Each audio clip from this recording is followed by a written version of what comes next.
Swayam Prabha. Digital India. Educated India.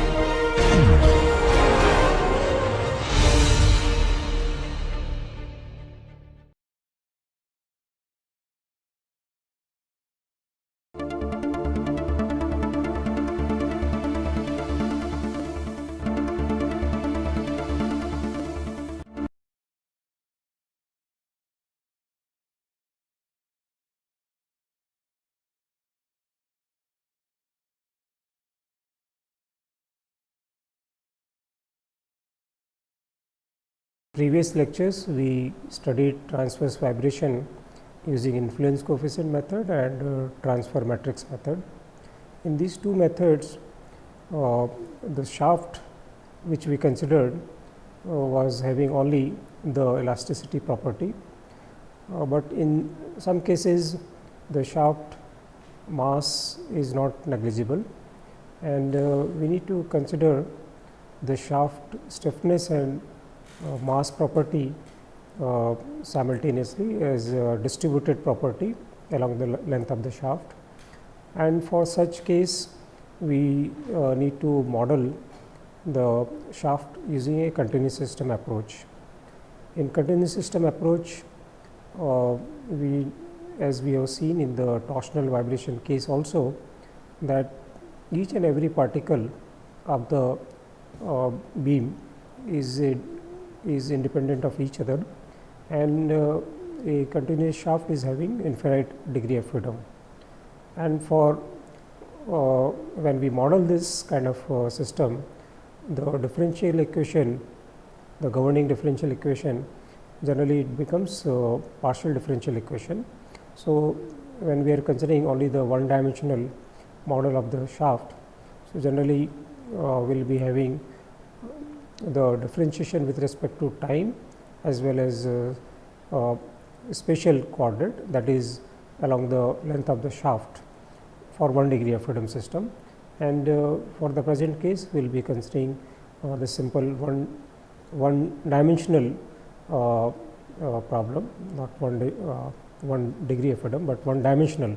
So in this only the property of the mass and elasticity will be changing along the length of the shaft. And in this particular case, we expect the calculation of the natural frequency and the mode shape will be more accurate as compared to when we consider the shaft as massless. And generally this is the case when shaft is relatively thicker. In this particular case, we will be considering the Euler-Bernoulli beam model, which we generally study in the strength of material Euler-Bernoulli beam model.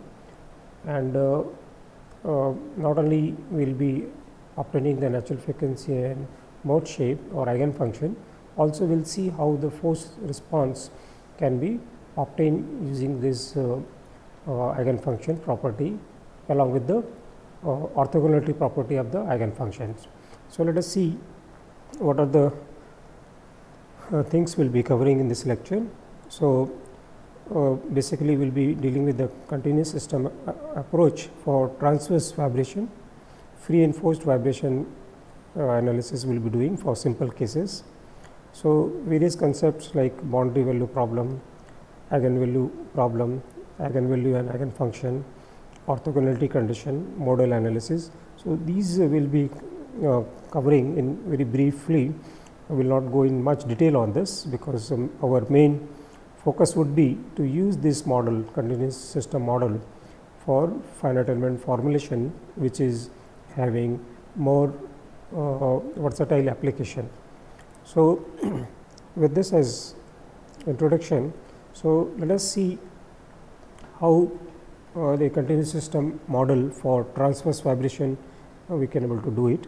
So if we have a shaft, this is the axis of the shaft, and one of the, let us say we are considering one of the plane, and in this we can have some kind of distributed load or distributed force onto this particular beam, which is function of Z. So, this is the force per unit length, or we can have concentrated force at some specified location, let us say Z naught. Now, if we want to analyze a particular plane, let us say a plane which is perpendicular to the axis of this shaft. If we see this particular shaft from side, maybe any cross section we can take. For this case, we have considered, let us say, circular cross section. So, we have coordinate x and y here. So, during bending of this beam, generally we consider this particular plane, and in Euler-Bernoulli beam hypothesis, we assume that this particular plane remains plane after bending, and this is the elastic line of the shaft, and always it will be perpendicular to the elastic line of the shaft. So, that if it is bending, this is the elastic line of the shaft. So, this particular plane will be perpendicular to this elastic line. Also, it will be it will not distort, it will remain plane after bending also.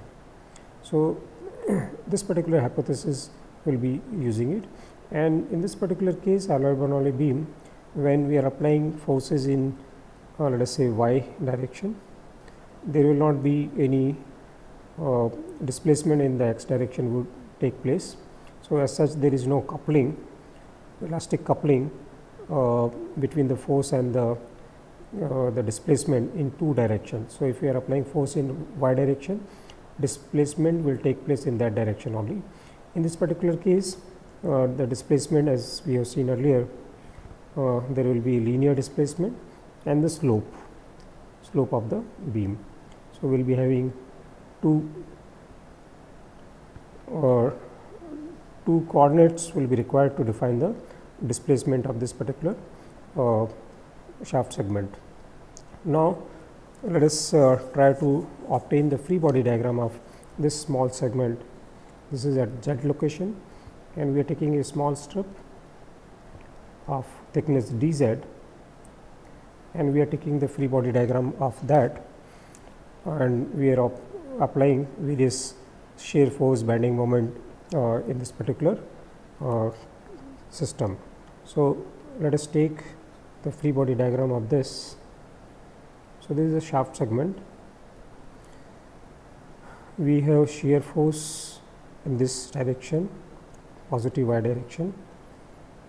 Shear force on this plane will be changing because we have distributed property of the mass and stiffness. Also, we can have some kind of load, external force here. So, this shear force is changing, and this will be given as this. Similarly, the bending moment, this we are taking positive conventions. So, bending about x axis, so other plane, it will be again it will be changing to this value. So, two planes, they have different bending moment and shear force, which we have represented like this. Now, apart from this, this particular distributed force I have applied, and this is per unit length of the shaft segment. So, total force will be this force into the dz. So, if we take the, let us say, moment balance.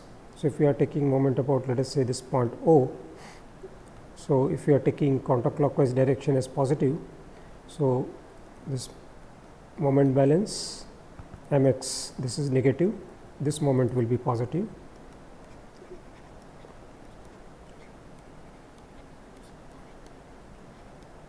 Then moment because of the sy will be again negative, and will be having distributed force, and because of this we will be having sorry, this is Z distributed with respect to Z, dz. So, this is the force, this is acting at the middle, let us say, and the moment arm of this, if it is uniformly distributed, can be approximated like this. Apart from this, we will be having inertia force, that will be mass into, or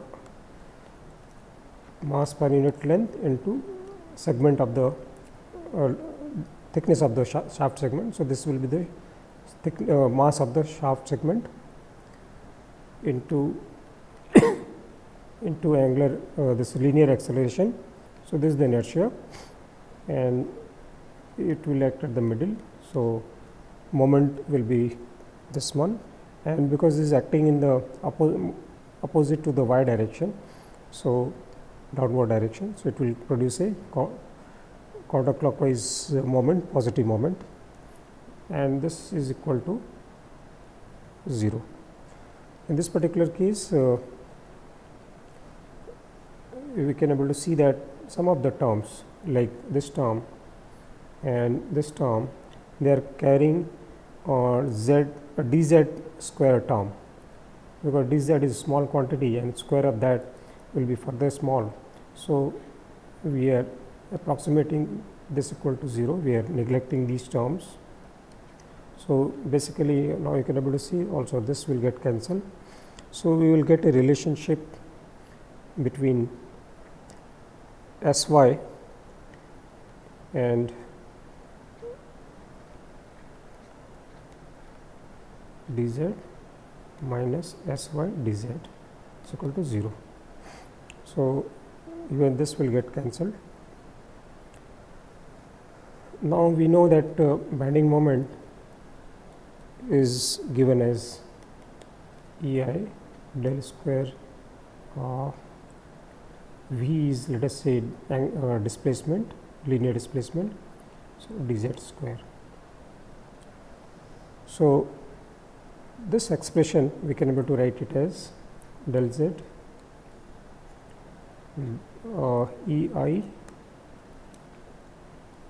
EI can be function of z. So, I am keeping inside at present, minus Sy is equal to 0. Now, what I am doing, I am differentiating this whole expression by z once more, and because of that I will get del z square EI del square V by del z square minus del Sy by del z is equal to 0. So, this is one of the equation. This we obtain by moment balance. Now, we can able to do the force balance. For force balance, we have shear force and external force and inertia force. So, these we can able to equate keeping the sign. So, force balance Sy is in positive direction, Sy, and the change in that is in negative direction. So, this, and then we have external force which is distributed is this, and if we have concentrated force, that also we can able to incorporate in this. So, F naught, and we are using a direct delta function this. So, basically this will give us a concentrated force as distributed force over a very small length, and if we multiply this by dz, we will get the force, total force. So, this is basically distributed force per unit length over very small length, and into dz will give us the total force. This is the distributed force over finite length, but this is for very small length, and whenever z is equal to z naught, then only it will be having this will be having one value, unit value, otherwise it will be 0. And apart from this, yes, so this will be equal to m that is rho A dz, that is mass of the shaft segment, and acceleration. In previous expression, when we derived the moment, so these were the moment equations. We equated this equal to 0 because in the Euler-Bernoulli beam we do not consider the rotary inertia in this. So, that is why we have not taken the rotary inertia here. With rotary inertia, if we are considering that particular beam is called Rayleigh's beam, there is a higher order beam. So, we are not considering here, we are equating it to 0. So, but linear acceleration we are considering, and mass into linear acceleration we are considering in this. So, now we can able to simplify this, this will get cancelled. So, this will give us dsy by dz is equal to minus rho a del square y by del t square plus external force, distributed force, and the concentrated force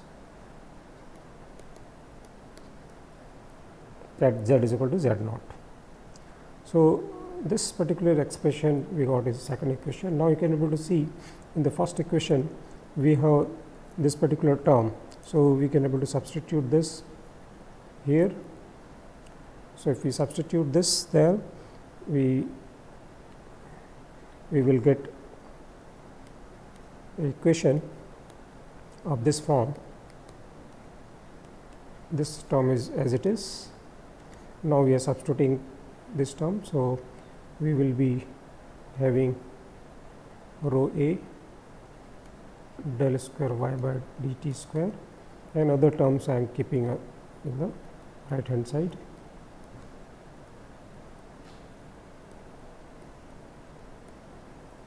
So, this is the equation of motion of the Euler-Bernoulli beam, in which we can able to see this is the elastic force, this is the inertia force, these are external forces, distributed and concentrated force.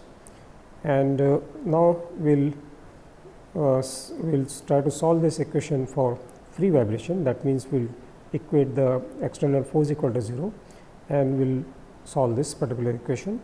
In torsional vibration case, we had the special derivative that is with respect to z as 2, but here it is fourth order derivative is there with respect to z. So, here the solution of this is more difficult as compared to the torsional case.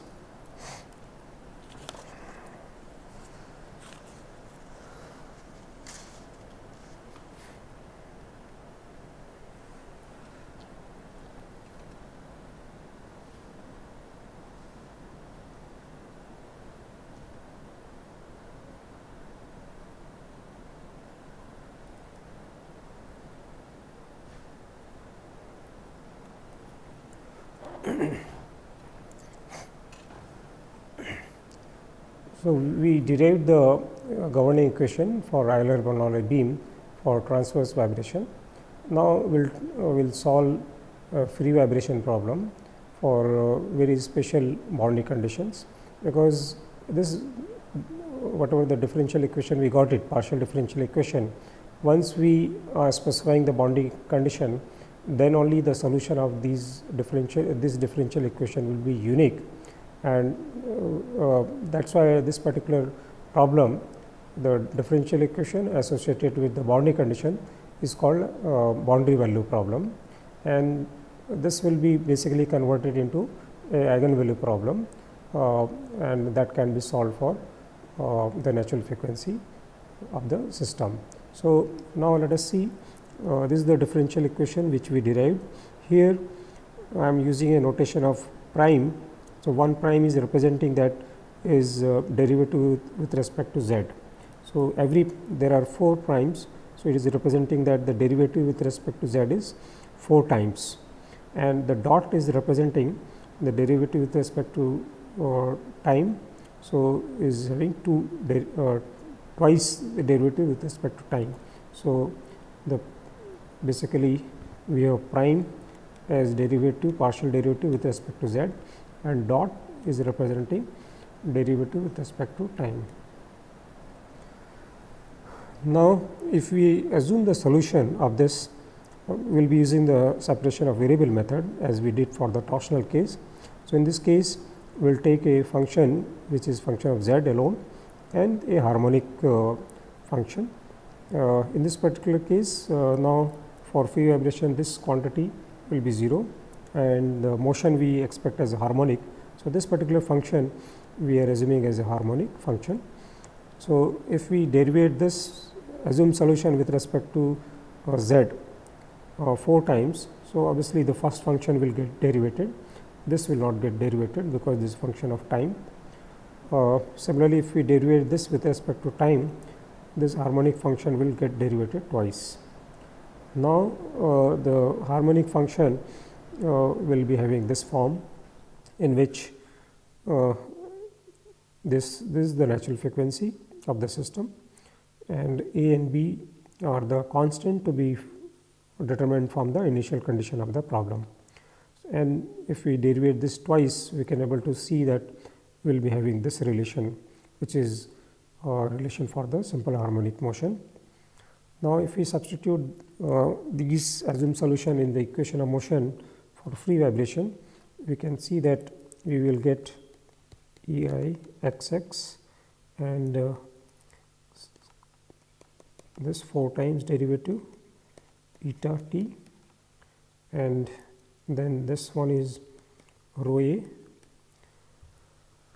and this when we are taking the derivative with respect to time, we will be having minus omega n f square eta t is equal to 0 because we are considering free vibration. So, there is no force, external force in this. Now, we can able to see that this equation, because eta t is common, so this equation will give us equation of this form, and now this equation, because in this particular case only the variable is z. So, this equation which was earlier partial differential equation will be now ordinary differential equation of 4th order, and this beta constant we have defined like this, which is coming from here. Now, we need to solve this particular differential equation using the boundary condition of the problem. So, till now we have not talked about what kind of boundary condition we need to apply it, but now for solving this we need to consider the boundary condition. So, general solution of that is this will be having 4 constants. So, not only sine, cosine, but their hyperbolic functions also will be appearing in this. In torsional case, we had only the harmonic function, not the hyperbolic ones. So, now we are considering a beam of simply supported end condition like this. So, in this we can have some kind of, there is no loading, but we can able to disturb the beam and we can able to analyze the free vibration of that. So, for this simply supported beam, we can able to see if we have this as z axis, this is y. So, here we have z is equal to 0, total length of the beam is, let us say, capital L, or the span of the beam is L. So, here we have boundary condition that the displacement will be 0 at both the ends at x is equal to 0 and at x is equal to L. So, this is the displacement at 0 at both ends, and apart from this we will be having moment 0 at these two ends. So, basically this double derivative is representing the moment if we multiply this by constant E I. So, basically E I is constant. So, there is no meaning here if we retain it. So, we have removed that. So, double derivative of this at x is equal to z is equal to 0 and z is equal to L are 0 because this is simply supported condition, which is representing a moment r 0 at these two ends. Now, once we have these boundary conditions, we can able to, we have 4 boundary conditions. In this equation we have 4 constants. So, we can able to apply the boundary condition in this problem, and we can able to solve for C1, C2, C3, C4. So, if we apply first boundary condition, this one here, if we put z is equal to 0 here, this will be 0, this cos term will be 1, similarly this will be 0 and cos will be 0. So, we got this term. So, basically this equation is C2 plus C4 is equal to 0 if we simplify this. Similarly, if we put x is equal to, z is equal to L in this expression, the second boundary condition, because this will be sin beta L, all terms will be there. So, this is equal to 0 because this the displacement at z is equal to L is also 0. So, this is second equation. Now, we will apply this boundary condition for moment. So, this is the same equation for moment, because we need double derivative of this function. So, we are taking double derivative of this with respect to z. So, we will get this if we differentiate with respect to z twice, and now we are substituting this particular boundary condition here. So, we are keeping z is equal to 0. So, first term will be 0, third term will be 0. So, basically if we simplify this equation, now we will get minus C2 plus C4 is equal to 0, and the last boundary condition, this one, if we substitute, we will get this equation. So, basically we have 4 equations, that is first equation is this one, second is this one, third is this one, fourth is this one. So, these 4 equations contain 4 unknowns. So, we can able to put them in this particular form. So, all the unknowns I am keeping here. So, basically I have rearranged those equation 4 equation in a matrix form, where unknowns are here and all the known quantities are here. And we have seen that from the first equation and third equation we got this, and from these two we can able to see that these two conditions are only possible when both C2 and C4 are 0. So, if both C2 and C4 are 0, if we put this here, this equal to 0. So, basically you will see that from second and third equation, from fourth equation, second and fourth equation, we will get this, because other equations will be 0, they will not contribute anything. So, from second and fourth equation, after putting this equal to 0, that means C2 is equal to 0 and C4 is equal to 0. This will reduce to this 2 by 2 matrix, where C1 and C3 are unknown.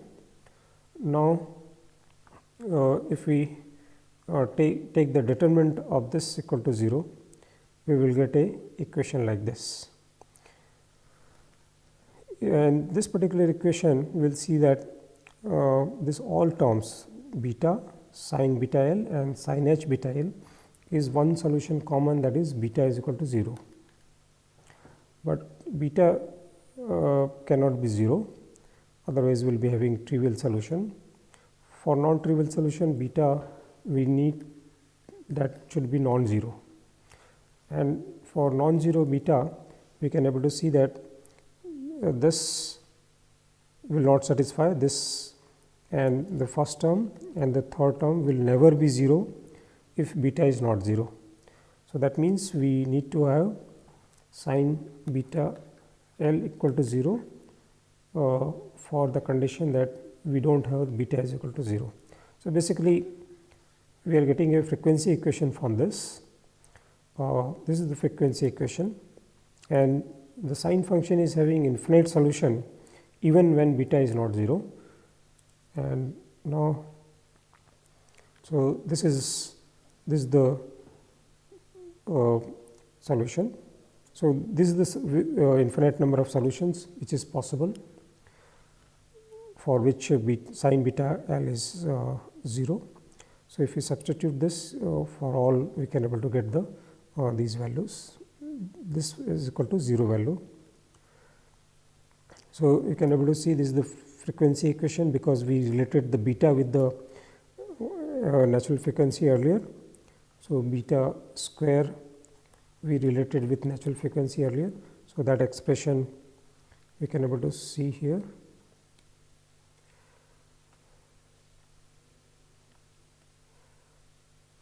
This expression. So, from that we can able to relate the natural frequency, we can able to get the natural frequency. So, this is the natural frequency where n is varying from 1 to up to infinity. So, that many number of solutions are possible. Now, let us see the same equation which we used earlier, this equation more carefully. If we take first equation of this, C1 sin beta L and C3 sin h beta L is equal to 0. Now, first term, for we are considering when beta L is not 0, that means this is a non-trivial solution when beta L is not 0. If you see the first term, this can be 0 for this condition, but C1 cannot be 0, may not be 0, and in this particular case this term will be 0 only when beta L is 0, but for non-trivial condition that beta L not 0, this cannot be 0. So, C3 has to be 0. So, basically from this we are getting that C3 has to be 0 and C3 cannot be 0. So, that means in the whole assumed solution only C1 is non-zero, but C2, C3, C4 we have seen that all are 0. So, this will give us the eigenfunction. So, out of 4 terms only single term is left out, and this is the C1, and beta we have already obtained in terms of previously. So, that we can able to substitute here. So, this is the eigenfunction where n can be 1, 2, 3, 4, and this eigenfunction is nothing but the mode shape. We can able to draw the mode shape, how the beam will vibrate in simply supported case. Let us say for mode 1, that is n is equal to 1. So, n is equal to 1, this eigenfunction is giving us a half sine. So, mode shape will be something like this. For n is equal to 2,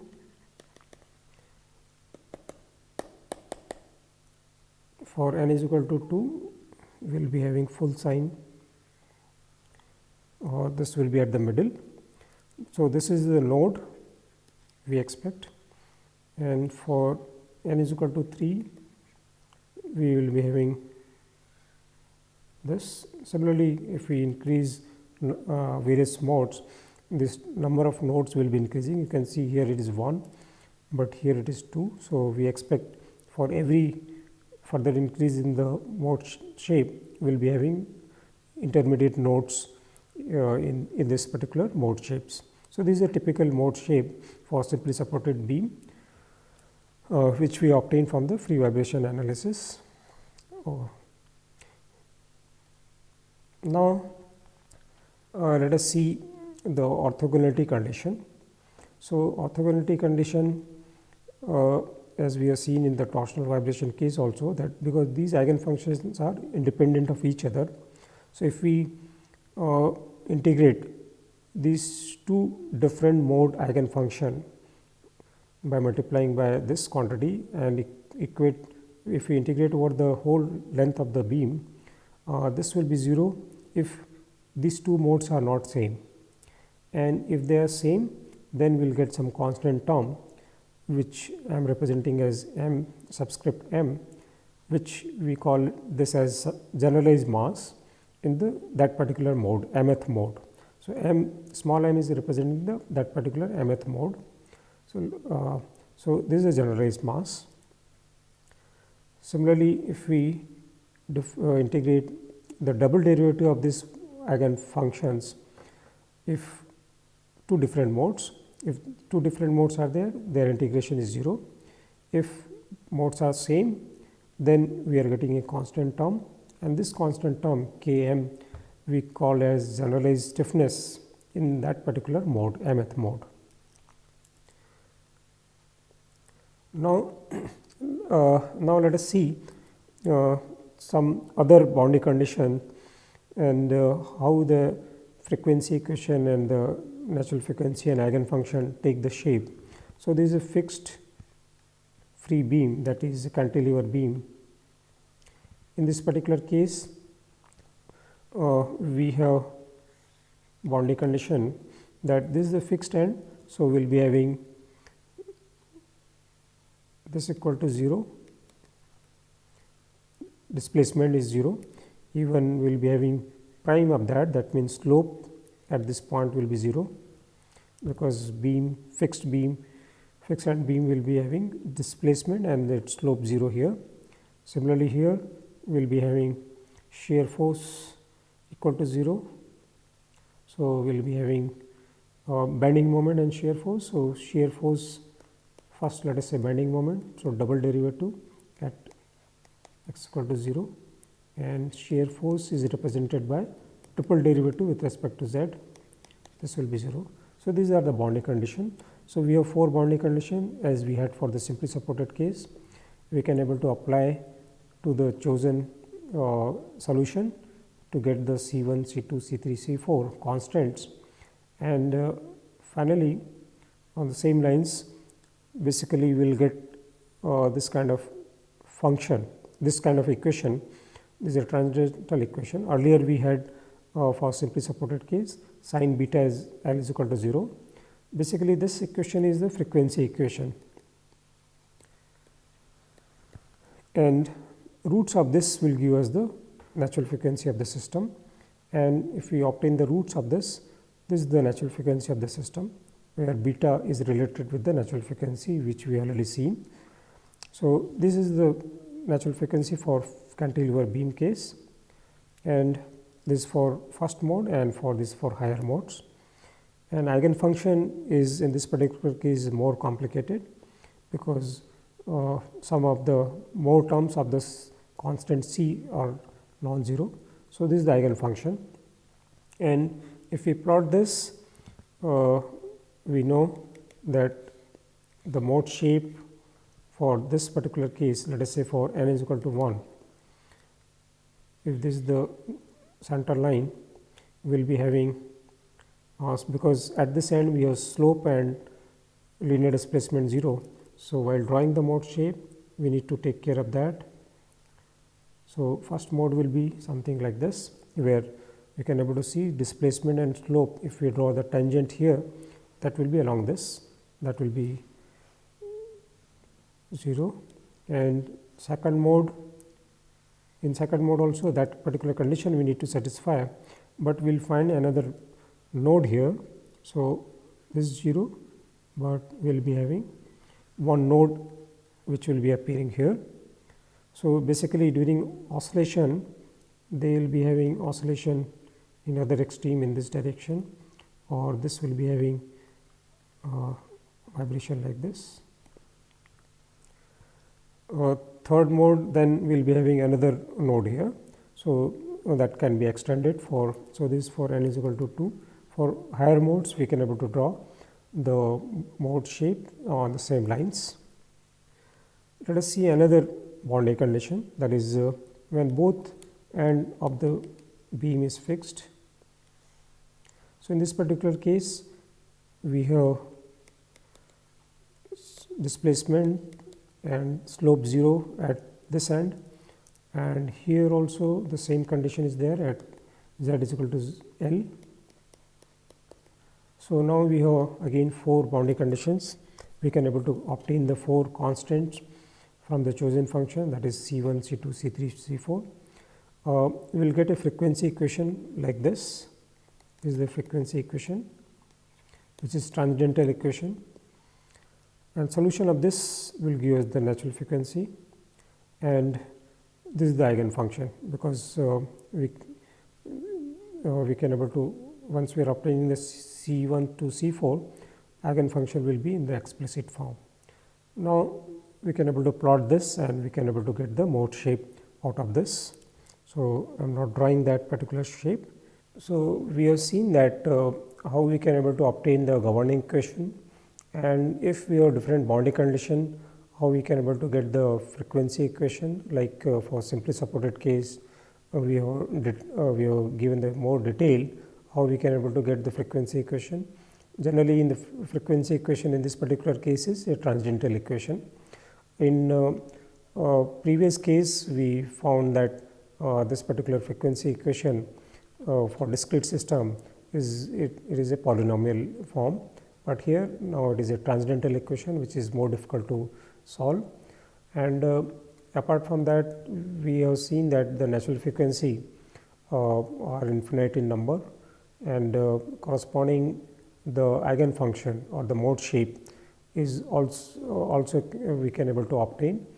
And once you plot them, you can able to see that each and every point on the beam that shape is defined here.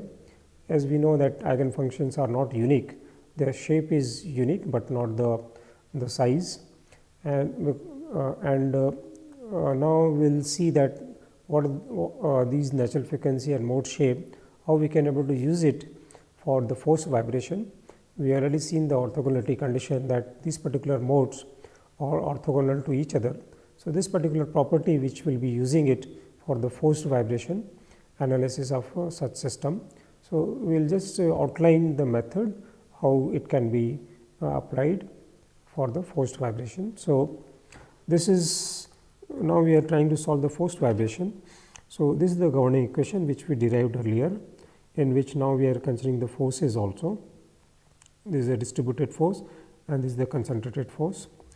Solution of this, now we are assuming in a form of the eigenfunction and a harmonic function. In this particular case, this is basically eigenfunction which we obtain from the free vibration analysis, and we know that this eigenfunction are infinite in number. So, we are assuming here whatever the force response which we will be getting will be basically summation of various modes of the vibration multiplied by some constant, because in this we will be having initial condition constants in the nu.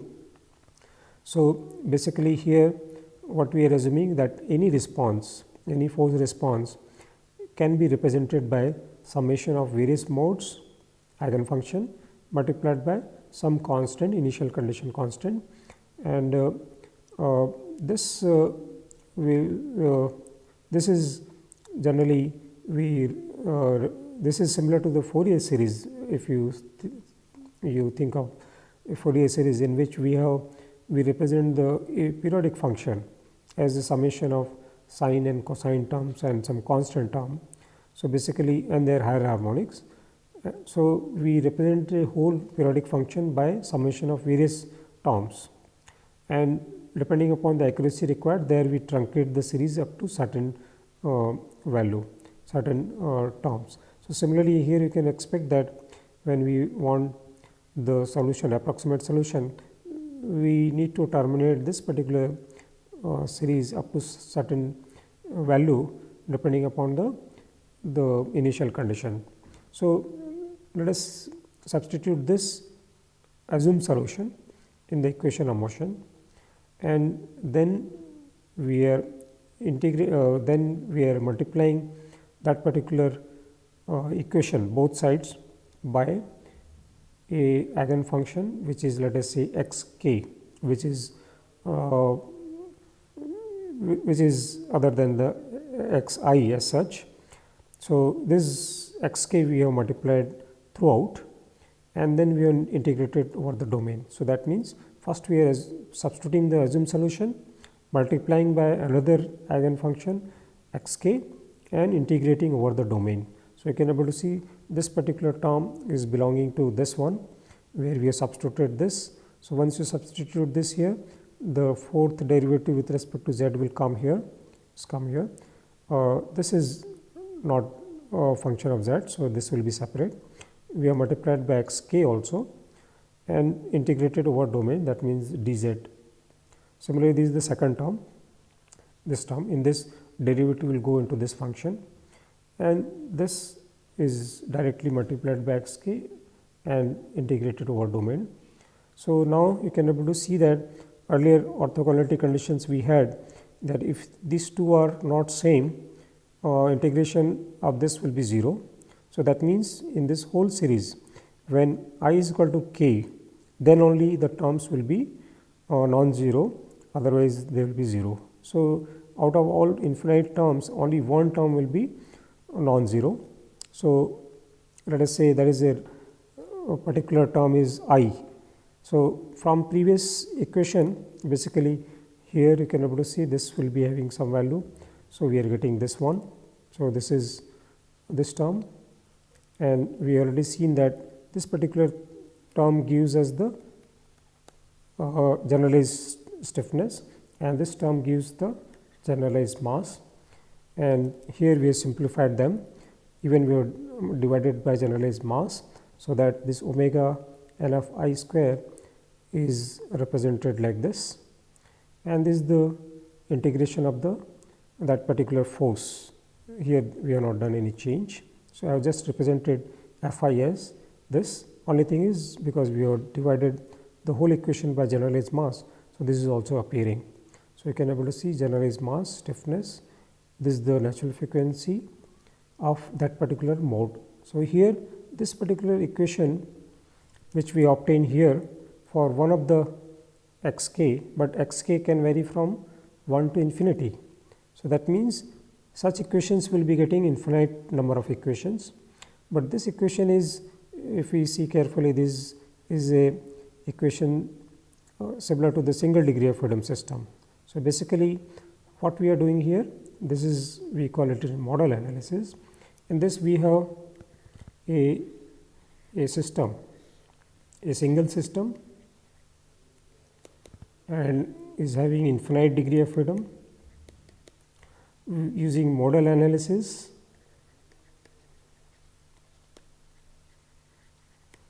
we have converted this single system to infinite systems, and each system is having 1 degree of freedom.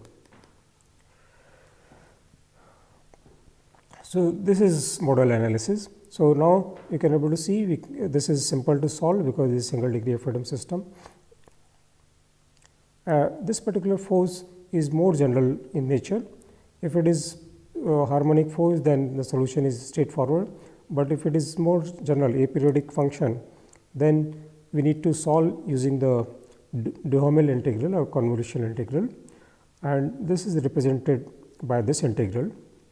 And in this you can able to see this is the force, and these are the initial conditions of the problem. These are the initial conditions. So, we can able to, depending upon the explicit form of this function, we can able to get the this particular term, and once we got this, we can able to substitute this in the initial assumed solution, and that will be the force response, because this we already know these are the eigenfunction which we obtain from the free vibration. So, in today's lecture we have briefly outlined the continuous system approach for the transverse vibration of beam. In this particular case, we have considered the Euler-Bernoulli beam, which is most simple beam, and very simple boundary conditions like simply supported case we have explained, and how to get the eigen frequency equation, natural frequency mode shape from the governing equation we described. The idea of this is that we can get the solution of the differential equation, partial differential equation for simple boundary condition, but if we have multiple supports and some more number of discs in the shaft along with the distributed property of the shaft, we may find difficulty in the solution of such partial differential equation. So, and in this particular case we will be having the finite element method, which will be helpful. So, in the subsequent class we will be exploring how this continuous system approach can be approximated using the finite element method, and then we can able to have the advantage of the continuous system, that is a distributed property of the system, and even the more complex bonding conditions we can able to handle with the finite element method. So now after this 2-3 lectures will be devoted to finite element analysis of the transverse vibration.